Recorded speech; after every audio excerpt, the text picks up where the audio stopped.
Bonjour. La première mise sous tension de la centrale est importante. Elle va définir une programmation par défaut. Le choix du langage, le choix du pays qui va définir la programmation la plus courante. Si vous avez fait une erreur sur le choix de la langue ou du pays, coupez l'alimentation de la centrale et redémarrez le système. Il faut définir un code installateur. Par défaut, vous pouvez rentrer 7890. Bien évidemment, vous pourrez le changer à tout moment dans le menu installateur. Il va falloir définir aussi un code utilisateur par défaut. Entrez 1234 par exemple. Si un défaut s'affiche, appuyez sur la touche croix. La centrale est maintenant en langue française avec une programmation dédiée à la France. Entrez votre code installateur, dans notre exemple 7890. Vous êtes en mode installateur. Il peut vous être demandé d'entrer le code utilisateur 1234. À l'aide de la flèche du pavé de navigation, nous allons explorer les différents menus. Nous disposons de 8 menus principaux afin de programmer le système. Nous allons détailler ces menus.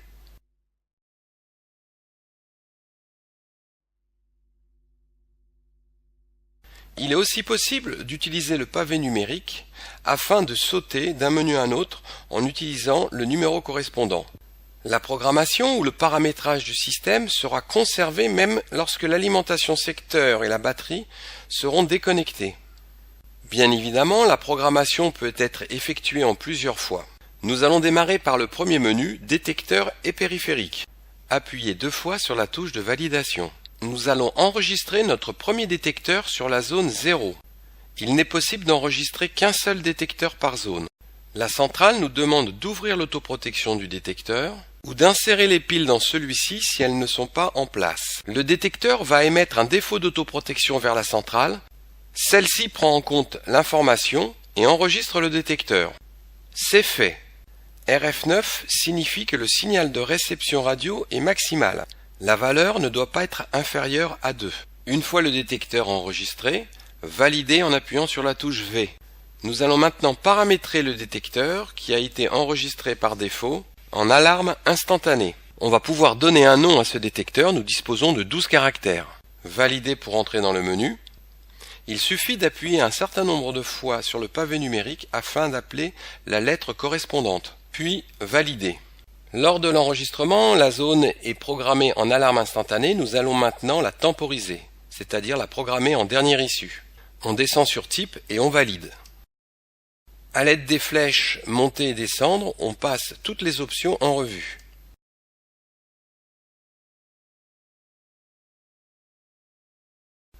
On va s'arrêter sur dernière issue, puis on valide. On sort maintenant du menu de programmation de la zone 0 en appuyant sur la croix. Puis, on va chercher une nouvelle zone pour y enregistrer un autre détecteur.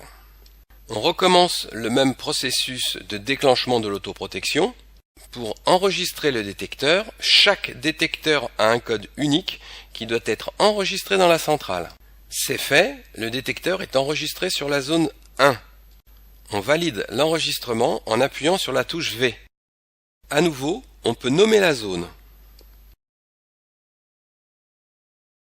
Le menu Options permet d'ajouter de nouvelles fonctionnalités au détecteur à la zone, comme de rendre certains détecteurs actifs en marche partielle. Il est possible d'avoir plusieurs mises en service partielles. Elles seront facilement utilisables en utilisant les touches B, C et D. Dans notre exemple, la zone 1 sera active en partiel B. Pour sortir de la programmation des détecteurs, appuyez plusieurs fois sur la touche croix. Nous voilà revenus au menu initial détecteur périphérique. Nous allons maintenant programmer et enregistrer une sirène radio extérieure. En utilisant le pavé de navigation, descendre à l'option sirène extérieure. Valider. Valider à nouveau. Valider encore une fois. Il faut maintenant déclencher l'autoprotection de la sirène ou mettre en place les piles de celle-ci si cela n'a pas été encore fait. Voilà, la sirène vient d'être enregistrée. Il est possible d'avoir 2 sirènes radio extérieures sur la compacte. Vous pouvez sortir du menu en appuyant sur la croix. Nous allons maintenant naviguer jusqu'au menu Options de mise en service. Ce menu va nous permettre de paramétrer les temporisations d'entrée-sortie ainsi que les durées d'alarme.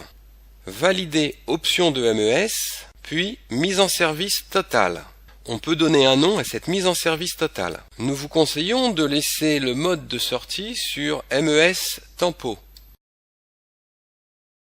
Puis sortir du menu, puis descendre sur Tempo de sortie qui détermine le temps avant lequel le système sera sous surveillance. Par défaut, il est de 40 secondes, vous pouvez modifier cette valeur, de 10 à 120 secondes. Même chose pour la tempo d'entrée qui détermine le temps d'accès au système avant un déclenchement total de l'alarme.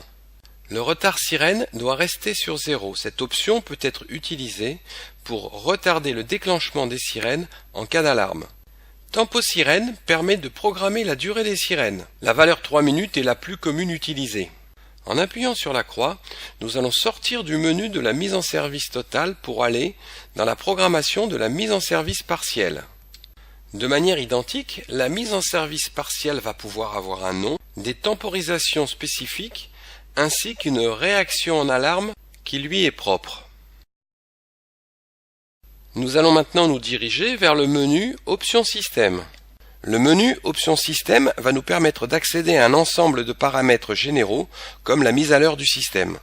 Il n'est pas nécessaire de paramétrer toutes les options. Nous allons voir les options les plus utilisées. Valider. Le menu Options utilisateurs permet de programmer un ensemble de paramètres concernant les utilisateurs du système. Valider puis utiliser les flèches pour naviguer dans le menu. L'option agression permet d'activer les deux boutons d'appel d'urgence qui sont situés sur la face avant de la centrale.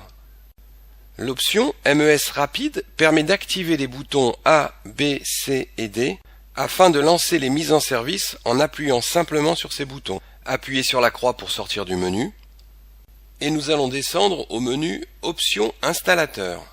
Nous allons pouvoir changer le code de l'installateur ainsi que le nom qui lui est associé. On sort du menu Options installateur à l'aide de la croix et on descend au menu Date et heure. Une fois que la mise à l'heure a été faite, appuyez plusieurs fois sur la croix afin de sortir du menu.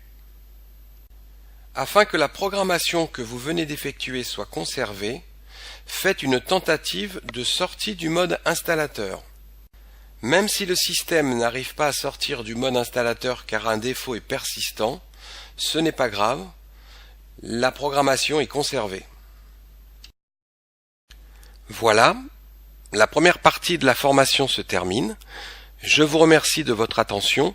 À très bientôt.